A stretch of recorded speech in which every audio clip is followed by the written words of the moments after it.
যে সম্মানিত মাস আবার কোনটাকে বলে। অথচ আল্লাহ সুবহানাহু ওয়া তাআলা যেদিন থেকে আসমান জমিন সৃষ্টি করেছেন সেদিন থেকে আল্লাহ তাআলা 4টি সম্মানিত মাস নির্ধারণ করে দিয়েছেন। এটা আল্লাহ কর্তৃক নির্ধারিত। দুনিয়াতে আমরা কত দিবস বানাই, এই দিবস সেই দিবস, কিন্তু এই 4টি মাস দুনিয়ার কোনো মানুষ নির্ধারণ করে নেই, স্বয়ং আল্লাহ তাআলা নির্ধারণ করে দিয়েছেন। যেদিন থেকে আসমান জমিন সৃষ্টি হয়েছে, পৃথিবী সৃষ্টির বহু আগে। সম্মানিত মাস হলো 4টি। একটি হলো রজব মাস,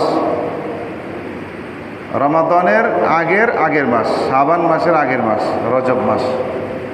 আর 3টি হলো ধারাবাহিক, এই যে এখন চলতেছে জিলকদ, এটাকে জুলকআদা বলা হয়, জিলকদ, জিলহজ এবং মুহররম, এই ধারাবাহিক 3টি।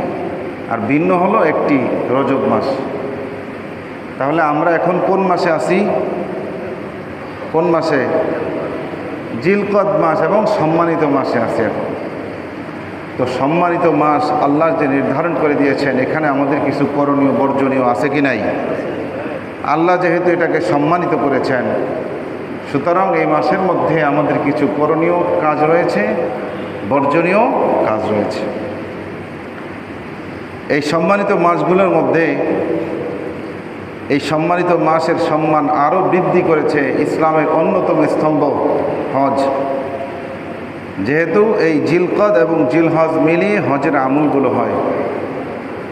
আল্লাহ তাআলা কোরআনে হাকিমে বলেছেন, আল হাজ্জু আশহুরুম মা'লুমাত, হজ নির্ধারিত কয়েকটি মাসে হয়ে থাকে, শুধু যে জিলহজে হবে এরকম নয়। জিলহজ মাসে সেটার সমাপ্তি কিন্তু শুরু হয়ে যায় জিলকদ মাস থেকে। সারা বিশ্ব থেকে আল্লাহর ঘরের মেহমানরা দূর দূরান্ত থেকে পাড়ি দিয়ে আল্লাহর ঘরের দিকে যায়, জিলকদ মাসে এটার শুরু হয়ে যায়। আল্লাহর নির্ধারিত সম্মানিত মাসের সম্মান আরও বৃদ্ধি পেয়ে যায় হজের কারণে। এজন্য আল্লাহ সুবহানাহু ওয়া তাআলা বলেন, আল হাজ্জু আশহুরুম মা'লুমাত,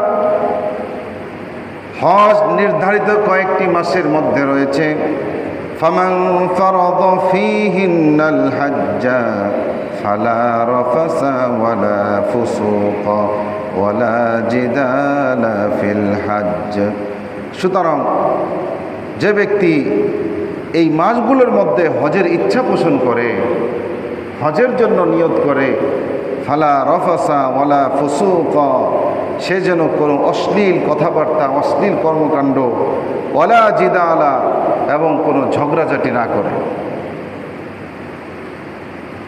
তাহলে আমরা এই কোরআন হাকিমের সূরাতুল বাকারা 193-97 নম্বর আয়াত, এখান থেকে আমরা বুঝতে পারলাম যে এই মাসের মধ্যে অশ্লীল কথাবার্তা, অশ্লীল কর্মকাণ্ড, ঝগড়াঝাটি এগুলো করা যাবে না। তো এই মাসের মধ্যে আরও কি আমল রয়েছে কোরআন হাকিম থেকে আমরা যদি সেটা দেখি, আল্লাহ সুবহানাহু ওয়া তাআলা এই মাসের কিছু আমল বলেছেন। আল্লাহ রাব্বুল আলামিন বলেন, ইয়াসআলুনাকা আনিশ শাহরিল হারাম কিতালিন ফি কুল কিতালুন ফীহি কাবীর। হে নবী, আপনাকে তারা জিজ্ঞাসা করে সম্মানিত মাসের মধ্যে জিহাদ করা, ঝগড়াঝাটি করা, যুদ্ধ বিগ্রহ করা, এটা সম্পর্কে তারা জানতে চায়। আপনি বলেন, কুল কিতালুন ফীহি কাবীর, এই মাসের মধ্যে যুদ্ধ বিগ্রহ করা এটা জঘন্যতম অপরাধ। এই মাসে ঝগড়াঝাটি করা জঘন্যতম অপরাধ। তাহলে বোঝা গেল যে এই মাসের অন্যতম একটি আমল হলো বর্জনীয় আমল, যে মাসের মধ্যে যুদ্ধ বিগ্রহ করা যাবে না। এখন অনেকে প্রশ্ন রাখতে পারে যে আমরা তো সৈনিক না, আমরা তো ডিফেন্সের লোক না, আমরা যুদ্ধ বিগ্রহ কীভাবে করবো, আমরা তো সাধারণ পাবলিক। বলে ভাই যুদ্ধ শুধু দুই দেশের মধ্যেই হয় না, ওটা তো বড় যুদ্ধ, ছোটোখাটো যুদ্ধও আছে, আছে কি নাই? বাড়ির প্রতিবেশীর সাথে বছরের 12 মাস মিনি যুদ্ধ লেগে থাকে কিনা? আমাদের বাড়িগুলো, আমাদের ঘরগুলো মনে হয় এক একটা ছোট ক্যান্টনমেন্ট। প্রতিবেশীর সাথে সারা বছর ঝগড়া লেগেই থাকে। অথচ রাসূল করিম সাল্লাল্লাহু আলাইহি ওয়াসাল্লাম বলেছেন, তোমাদের মধ্যে সবচাইতে উত্তম, সবচাইতে ভালো হইল যিনি তার প্রতিবেশীর সাথে ভালো ব্যবহার করেন। অন্য হাদিসে রয়েছে, যে ব্যক্তি আল্লাহ এবং রাসূলের প্রতি বিশ্বাস রাখে সে যেন প্রতিবেশীর হক আদায় করে। সাহাবা একরাম বলতেন, রাসূল করিম সাল্লাল্লাহু আলাইহি ওয়াসাল্লাম প্রতিবেশীর হক সম্পর্কে আমাদেরকে এত বেশি বলতেন, এত বেশি তাগিদ দিতেন, আমরা তো ভয় পেয়ে গেছি যে না জানি প্রতিবেশীকে আবার মিরাসের অংশীদার বানিয়ে দেওয়া হয় কিনা। এত বেশি প্রতিবেশীর হক সম্পর্কে আল্লাহ রাসূল বলতেন। অথচ আজকে আমাদের জঘন্যতম শত্রু হলো আমার প্রতিবেশী। আমার বন্ধুকে ওই অমুক মহল্লার অমুক ব্যক্তি হলো আমার বন্ধু। ভাই, আপনার প্রতিবেশীকে আপনি রাগান্বিত করে তাকে শত্রু বানিয়ে ওই দূরের থেকে একজন বন্ধু বানাইছেন, আপনার কোনো ফায়দা হবে না। কারণ আপনার বিপদে আপদে, সুখে দুঃখে আপনার প্রতিবেশী কিন্তু আপনার আপন। এই জন্য দেখেন না, রাষ্ট্রগুলোর মধ্যে একই অবস্থা, পাশের রাষ্ট্রের সাথে কি নাই? মিল নাই। মিল কেনা অমুক, ওই যে পাশে একটা জঘন্যতম, আমাদের দুর্ভাগ্য যে ভারতের মতো একটা নিকৃষ্ট রাষ্ট্রের প্রতিবেশী আমরা হয়েছি। এই নিকৃষ্ট রাষ্ট্র আমাদেরকে তাদের স্বার্থে ব্যবহার করে আর বন্ধু বানায় ওই ইসরায়েলকে। ইসরায়েল হলো তাদের অন্তরঙ্গ বন্ধু। অথচ বিগত 15 বছর ধরে সমীক্ষায় দেখা গেছে যে বাংলাদেশ পৃথিবীর মানচিত্রে একটা পিপিলিকার মতো স্থান, অথচ ভারতের সর্বোচ্চ দ্বিতীয় রেমিটেন্স যাইত এই বাংলাদেশ থেকে। কি পরিমাণ তারা জোকের মতো চুষ্ট। বিলে খালে এক ধরনের জোক আছে, আমাদের গ্রামের ভাষায় বলে বৈশা জোক, মানে বড় আর কি। এই ভারত হলো বৈশা জোক, বাংলাদেশকে এমনভাবে চুষ্ট যে সব কিছু নিয়ে যেত। কিন্তু আমরা বন্ধু না, আমরা হলাম শত্রু, আর বন্ধু হলো ইসরায়েল। তো বলতেছিলাম যে যুদ্ধ শুধু দেশে দেশে বাঁধে না, সারা বছর মিনি যুদ্ধ আমাদের প্রতিবেশীর সাথে বেঁচে থাকে। বলে আরও আছে, ঘরের মধ্যেও আছে, আছে কি নাই?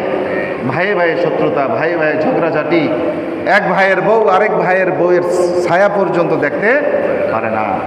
তাহলে এই সম্মানিত মাসের মধ্যে যুদ্ধ বিগ্রহ ঝগড়াঝাটি করা যাবে না।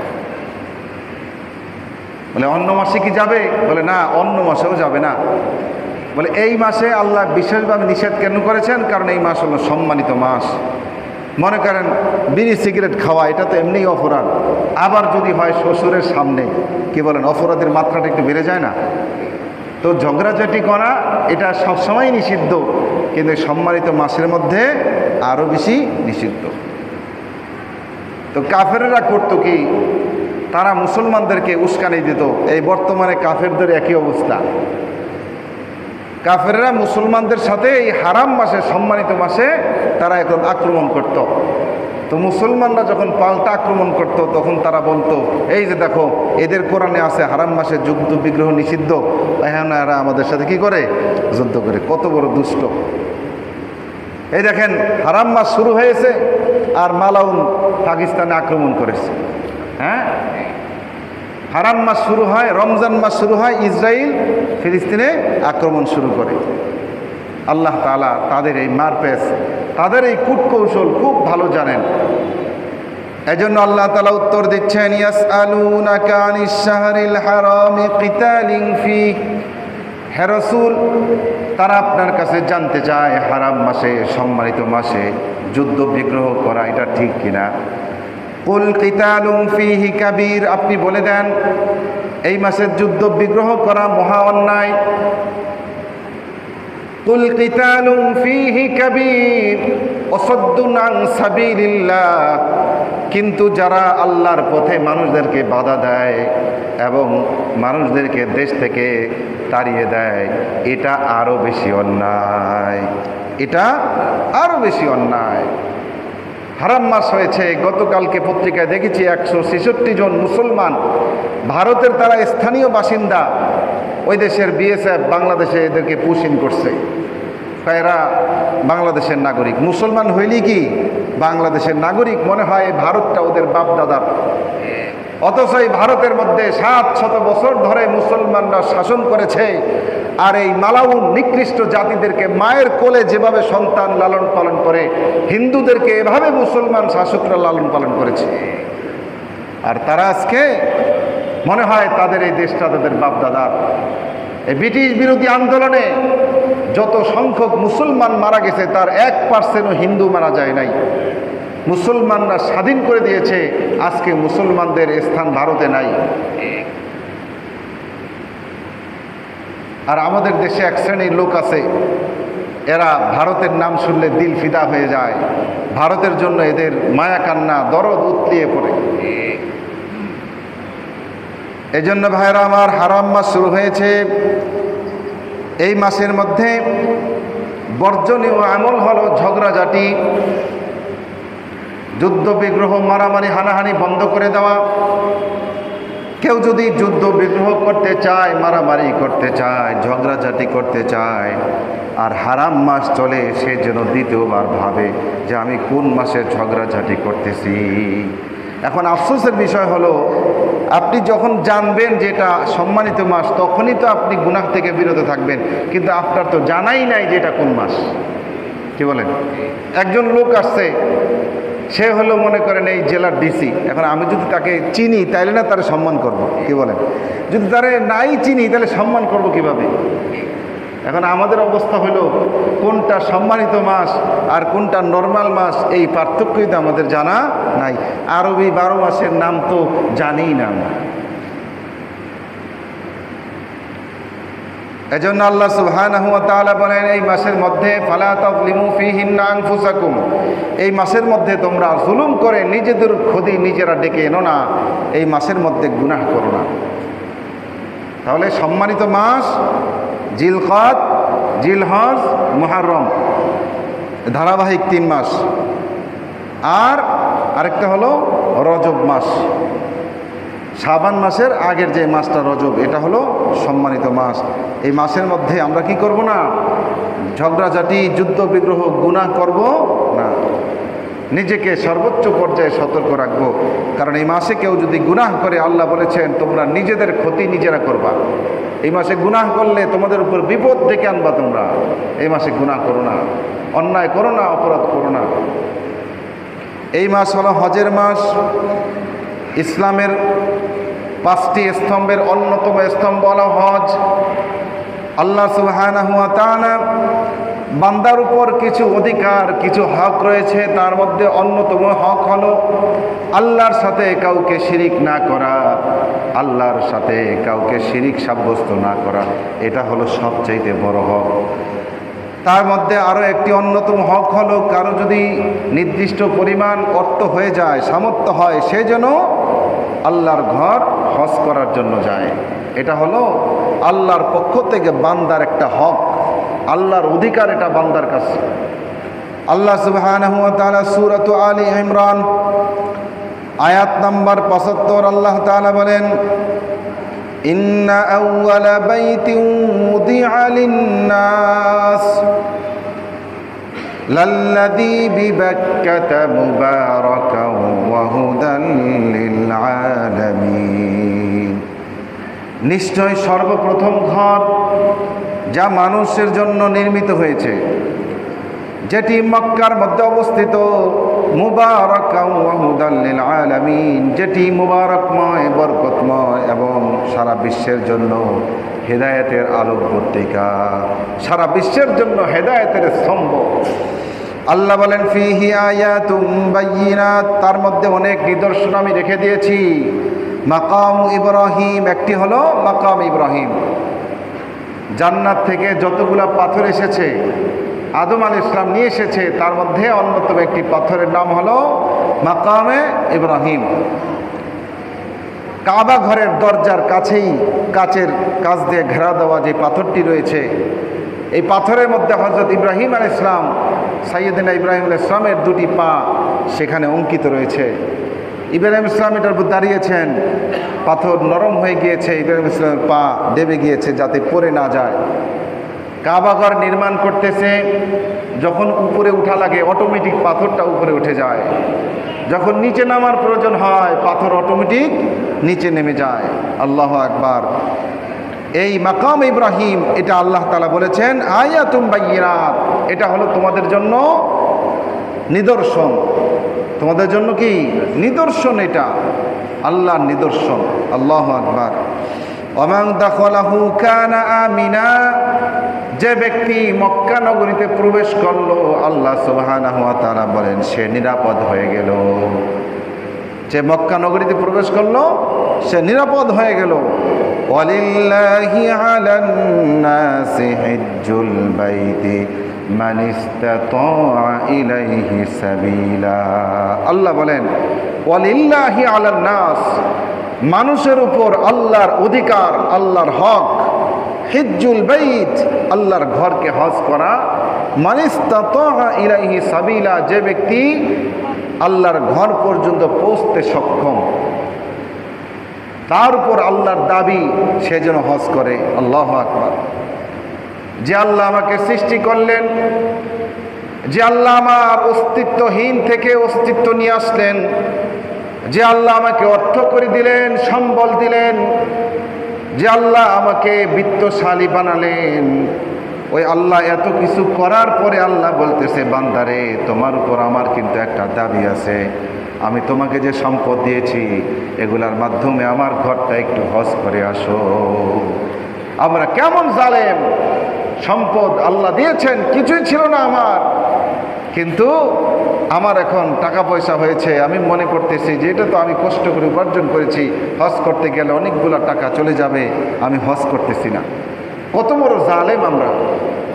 আল্লাহ যেখানে স্পষ্টভাবে বলতেছে বান্দা তোমার উপর আমার একটা দাবি আছে, যে আমার ঘরটা একটু হজ করে আসো, একবার হজ করে আসো জীবনে, এটা তোমার জন্যই ফরজ, অথচ আমরা যাচ্ছি না। এই জন্য আল্লাহ বলেন ওমান কাফারা, যে ব্যক্তি অস্বীকার করবে, যাবে না, অস্বীকার করবে, ফাইন্নাল্লাহা গানিয়্যুন আনিল আলামিন, জেনে রাখো আল্লাহ কিন্তু বিশ্ববাসী থেকে তিনি হলো বেনিয়াজ, তিনি কিন্তু মুখাপেক্ষী না কারো কাছে। এই জন্য রাসূল করিম সাল্লাল্লাহু আলাইহি ওয়াসাল্লাম বলেছেন তাবিউ বাইনাল হজ্জি ওয়াল উমরা, আমার উম্মতেরা তোমরা হজ এবং উমরা করতে থাকো, ফাইন্নাহুমা ইয়ানফিয়ানিল ফাকরা ওয়াজ যুনুব, হজ এবং উমরা মানুষের দুটো জিনিসকে তার থেকে দূর করে দেয়। এক নম্বরে হলো ফাকরা অর্থাৎ দরিদ্রতা, নাম্বার 2 ওয়াজ যুনুব গুনাহ। দরিদ্রতাও দূর করে দেয়, গুনাহও কি করে দূর করে দেয়। কিন্তু হজ কি হতে হবে হজ্জে মাবরুর, অর্থাৎ যেই হজের মধ্যে কোনো গুনাহ নেই, যেই হজের টাকাটা সম্পূর্ণ হালাল, যেই হজে গিয়ে মানুষ কোনো গুনাহ করে না, হজের রুকুনগুলো, হজের ফরজগুলো সঠিকভাবে আদায় করে, ওই হজকে বলা হয় হজ্জে মাবরুর। আল্লাহর হাবিব বলেছেন আল হজ্জুল মাবরুর লাইসা লাহুল জাযাউ ইল্লাল জান্নাহ। আল্লাহর হাবিব বলেন তোমরা জানো কি হজ্জে মাবরুরের বিনিময় কি? হজ্জে মাবরুরের বিনিময় হলো একমাত্র জান্নাত। সুবহানাল্লাহ। হজ্জে মাবরুরের বিনিময় একমাত্র জান্নাত। এজন্য ভাইরা আমার, আমাদের যাদের সামর্থ্য রয়েছে আমরা হজ করতে যাব। হজ এটা আল্লাহ তাআলার হক বান্দার উপর। হাদিসে রাসূল করিম সাল্লাল্লাহু আলাইহি ওয়াসাল্লাম বলেন কোনো বান্দার যদি আল্লাহ তাআলা তাকে টাকা পয়সা দিয়ে থাকে, সে 1 বছর গেল না, 2য় বছর গেল না, 3য় বছর গেল না, এভাবে 5টি বছর যদি অতিবাহিত হয়ে যায়, আল্লাহ তাআলা বলতে থাকেন বান্দারে আমি তোমাকে অর্থ করে দিয়েছিলাম, টাকা পয়সা দিয়েছিলাম, তুমি আমার হজ করতে আসো নাই, যাও যাও তোমার কপালের মধ্যে আমি মোহর মেরে দিলাম, আর কোনোদিন তুমি হজ করতে পারবা না। নাউজুবিল্লাহ মিন যালিক। এই জন্য দেখবেন অনেক বিত্তশালী কিন্তু হজে যাওয়ার সুযোগ তাদের হয় না। বা এক সময় টাকা ছিল, এখন সব টাকা কি হয়েছে, শেষ হয়ে গিয়েছে। কিন্তু হজের যে ফরজিয়ত রয়েছে, আপনার উপর হজ যে ফরজ হয়েছে, এই ফরজিয়ত কিন্তু রহিত হয়নি। কারণ ফরজ আমল যেটা, এটা কিন্তু রহিত হয় না। যেমন নামাজ আপনি এক ওয়াক্ত পড়তে পারেন নাই, তার মানে কি এই ওয়াক্ত মাফ হয়ে গেছে? মাফ হয় নাই, আপনাকে পরে নিতে হবে, আল্লাহর কাছে ক্ষমা চাইতে হবে। রোজা আপনি একটা রাখতে পারেন নাই কোনো কারণে, আপনি অন্য সময় কি করতে হবে, রোজাটা রাখতে হবে, এটা আপনার উপর ফরজ। এজন্য ভাইয়েরা আমার, হজও এমনিভাবে যাদের উপর একবার ফরজ হয়ে যায়, আজীবন তার কোনোদিন হজ রহিত হয় না, হজ তার উপর থেকেই যাবে। রাসূল করিম সাল্লাল্লাহু আলাইহি ওয়াসাল্লাম বলেন, যে ব্যক্তি তার সামর্থ্য রয়েছে, আল্লাহ যাকে সামর্থ্য দিয়েছেন হজের সামর্থ্য, কিন্তু সে হজে গেল না, তার কোনো বাধা ছিল না, কোনো জালেম বাদশাহ তাকে বাধা দেয়নি, কোনো অসুস্থতা তাকে বাধা দেয়নি, কিন্তু সে হজে গেল না, রাসূল করিম সাল্লাল্লাহু আলাইহি ওয়াসাল্লাম বলেছেন, সে ইয়াহুদি হয়ে মরুক, খ্রিস্টান হয়ে মরুক, আমি রাসূলের কোনো কিছু আসে যায় না। নাউযুবিল্লাহ মিন যালিক। কত বড় জঘন্য একটি সতর্কতা! অর্থাৎ যাদের উপর হজ ফরজ হয়েছে কিন্তু হজ আদায় করল না, ওই ব্যক্তি ঈমান নিয়ে মৃত্যুবরণ করার মধ্যে সন্দেহ রয়ে যায়, সন্দেহ রয়ে গেছে। এজন্য ভাইরা আমার, এই মাসগুলো হলো সম্মানিত মাস। এই জিলকদ মাসের মধ্যে ভিন্ন কোনো আমল নাই, যেই মাসের মধ্যে বেশি করে আমল করবে এমন কোনো আমল নাই। হ্যাঁ, জিলহজের প্রথম দশক, জিলহজের প্রথম থেকে 10টি রজনী অত্যন্ত দামি, ওগুলোর মধ্যে ইবাদত বন্দেগী বেশি করে করতে হয়। কিন্তু জিলকদের মধ্যে আপনি রুটিন মাফিক যে আমল রয়েছে, 5 ওয়াক্ত নামাজ পড়া, পর্দা মেনটেন করে চলা, হালাল উপার্জন করা, রুটিন যে আমল রয়েছে এগুলো আপনি করবেন, তবে কোনো গুনাহ করা যাবে না। গুনাহ থেকে সর্বোচ্চ পর্যায়ের সতর্ক আমাদেরকে থাকতে হবে। এটা হলো এই সম্মানিত মাসের করণীয় আমল, কি আমরা করবো তো ইনশাআল্লাহ। এজন্য ভাইয়েরা আমার, এই সম্মানিত মাস সম্পর্কে আমি যেমনিভাবে নিজে সতর্ক থাকব, আমার পার্শ্ববর্তী ভাই যারা রয়েছে, ফ্যামিলির সদস্য যারা রয়েছে, মা বোনরা তো জানেই না যে সম্মানিত মাস কোন জায়গা দিয়ে আসে, কোন জায়গা দিয়ে যায়, আমরাই জানি না, তো মা বোনরা জানবে কীভাবে? তাদেরকে জানাইতে হবে, তাদেরকে বোঝাইতে হবে যে এখন সম্মানিত মাস চলতেছে, এই মাসের মধ্যে ঝগড়াঝাটি করা যাবে না। এই কথা যদি আপনি বলেন, ফায়দা আপনার আছে কি নাই? কারণ প্রতিদিন কিন্তু ঘরের মধ্যে মোটামুটি একটা মিনি যুদ্ধের রিহার্সেল চলে। তারা যদি একবার বুঝতে পারে যে এই মাসের মধ্যে ঝগড়া করা যাবে না, তাইলে অন্তত আপনি 4টা মাস আপনি শান্তিতে থাকতে পারবেন। কি বলেন? এজন্য ঝগড়াঝাটি করা যাবে না। তো এই মাসের মধ্যে অন্যতম যে আমল, সেটা হলো হজের আমল। যাদের উপর সামর্থ্য, যাদের সামর্থ্য রয়েছে, আল্লাহ যাদের উপর হজ ফরজ করেছেন, তারা যেন এই মাসের মধ্যে হজে যায়। এটা অনেক বড় একটি আমল। রাসূল করিম সাল্লাল্লাহু আলাইহি ওয়াসাল্লাম সহ এমন কোন নবী রাসূল দুনিয়াতে আসেন নাই যারা হজ করে নাই। হজের আমল শুরু হয়েছে হযরত ইব্রাহিম আলাইহিস সালাম থেকে। আমরা যেই তরিকায় হজ করি, যেভাবে হজ করি, হযরত ইব্রাহিম আলাইহিস সালাম থেকে এই পদ্ধতি প্রচলন হয়েছে। ইব্রাহিম আলাইহিস সালাম এই কাবা গৃহ পুনরায় নির্মাণ করেছেন বাপ বেটা ইব্রাহিম এবং ইসমাঈল। আল্লাহ রাব্বুল আলামিন কোরআনে হাকিম অসংখ্য জায়গায় বলেছেন, ওয়া ইয ইয়ারফাউ ইব্রাহিমুল কওয়াইদা মিনাল বাইতি ওয়া ইসমাঈল রব্বানা তাকাব্বাল মিন্না ইন্নাকা আনতাস সামিউল আলিম। হে রাসূল, আপনি স্মরণ করুন ওই সময়ের কথা যখন ইব্রাহিম আলাইহিস সালাম এবং ইসমাঈল কাবা গৃহকে পুনরায় নির্মাণ করেছেন।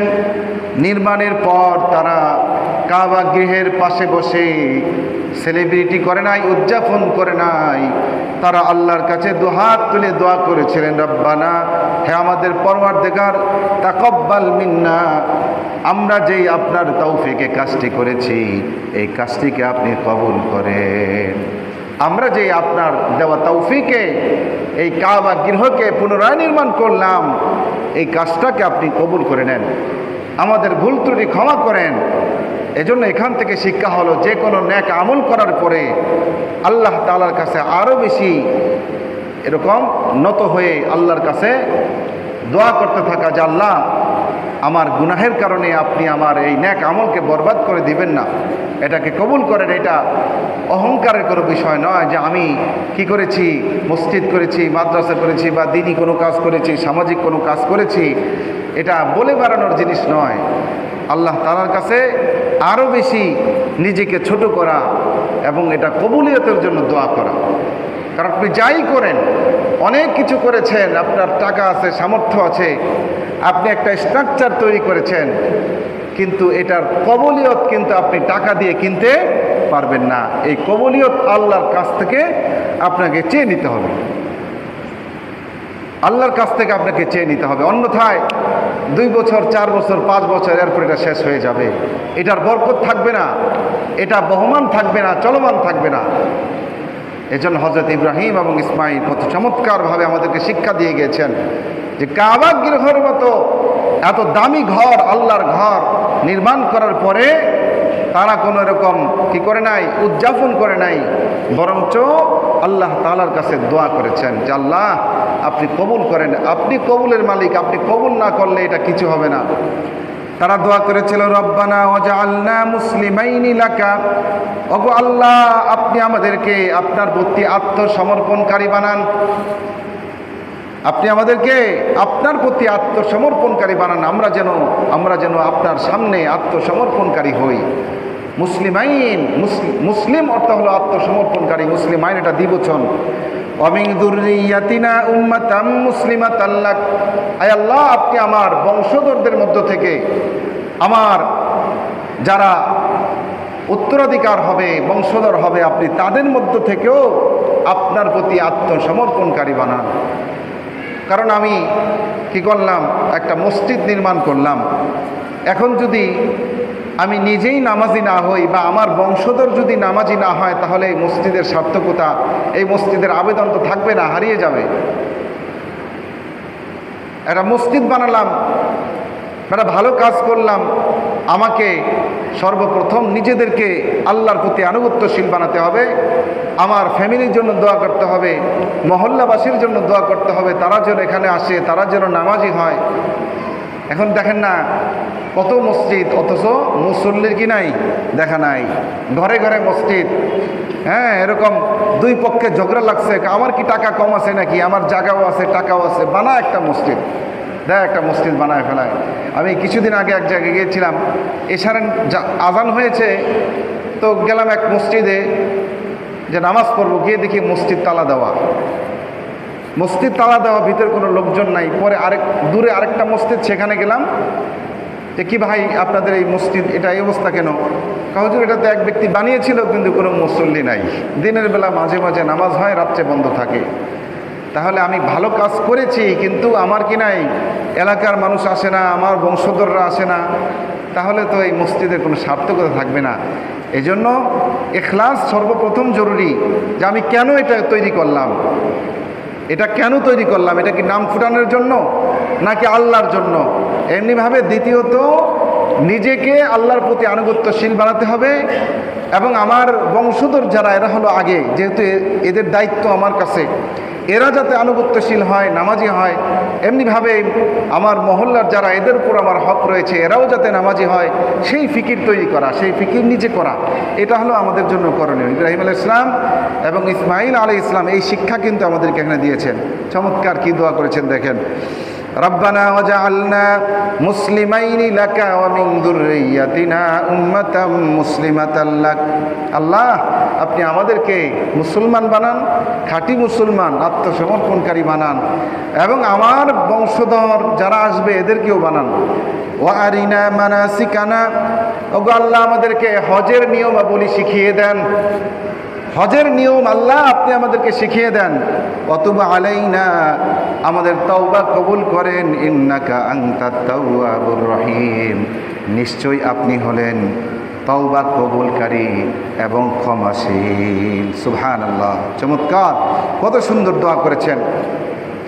ইব্রাহিম আলাইহিস সালাম আরো দোয়া করেন, রব্বানা ওয়া বা'আস ফীহিম রাসূলাম মিনহুম, ওগো আল্লাহ আমরা তো সেই সুদূর ফিলিস্তিন থেকে সেখানে মসজিদ নির্মাণ করলাম।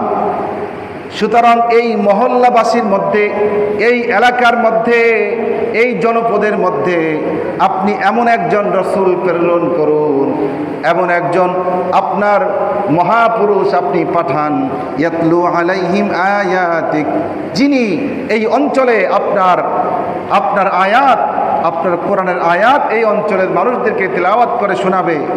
ওয়ায়ুআল্লিমুহুমুল কিতাব, কিতাব শিক্ষা দিবে, কোরআন শিক্ষা দিবে। ওয়াল হিকমা, হাদিস শিক্ষা দিবে। ওয়ায়ুযাক্কিহিম, এবং তাদেরকে পবিত্র করবে, তাদের আত্মাকে পবিত্র করবে। এমন একজন রসুল ওগো আল্লাহ আপনি এই জনপদের মধ্য থেকে পাঠান। ইব্রাহিম আলাইহিস সালাম সেই কাবা গৃহ নির্মাণের পরে দোয়া করেছেন। এরপরে 4000 বছর অতিবাহিত হয়ে গেছে। 4000 বছর পরে আল্লাহ সুবহানাহু ওয়া তাআলা ইব্রাহিম আলাইহিস সালামের দোয়াকে কবুল করে নবী মুহাম্মদুর রাসূলুল্লাহ সাল্লাল্লাহু আলাইহি সাল্লামকে এই মক্কা অঞ্চলে পাঠালেন। সুবহানাল্লাহ। রাসূল করিম সাল্লাল্লাহু আলাইহি সাল্লামের মধ্যে 4টি গুণ ছিল। ইয়াতলু আলাইহিম আয়াতিক, তিনি কোরআন তেলাওয়াত করে করে শোনাতেন, মক্কাবাসীদেরকে তেলাওয়াত করে শোনাতেন। আল্লাহর হাবিব কালামে মাজিদের তেলাওয়াত করতেন, এত সুমধুর সুমিষ্ট কণ্ঠে তেলাওয়াত করতেন। অসংখ্য কাফের ব্যক্তি আল্লাহ রসুলের তেলাওয়াত শুনে মুসলমান হয়ে গিয়েছে। তেলাওয়াত করতেন। আল্লাহ রসুলের 1 নম্বরের মিশন ছিল ওয়ায়ুআল্লিমুহুমুল কিতাব, এই কোরআনের ব্যাখ্যা শিক্ষা দিতেন। শুধু তেলাওয়াতে শিক্ষা দিতেন না, বরঞ্চ তেলাওয়াতের ব্যাখ্যা অর্থাৎ তাফসির, তরজমা এগুলোও শিক্ষা দিতেন। তাহলে বোঝা গেল শুধু তেলাওয়াত শিক্ষায় ক্ষান্ত হওয়া এটা আল্লাহ রসুলের মিশন নয়। শুধু তেলাওয়াত শিক্ষা করে শেষ করে দেওয়া এটা আল্লাহ রসুলের মিশন নয়। আল্লাহ রসুলের মিশন হলো তেলাওয়াতও শিখতে হবে, পাশাপাশি এই কোরআনের তরজমা তাফসিরও শিখতে হবে, ব্যাখ্যাও শিখতে হবে। আল্লাহ কি বলেছেন এটা আমাকে জানতে হবে।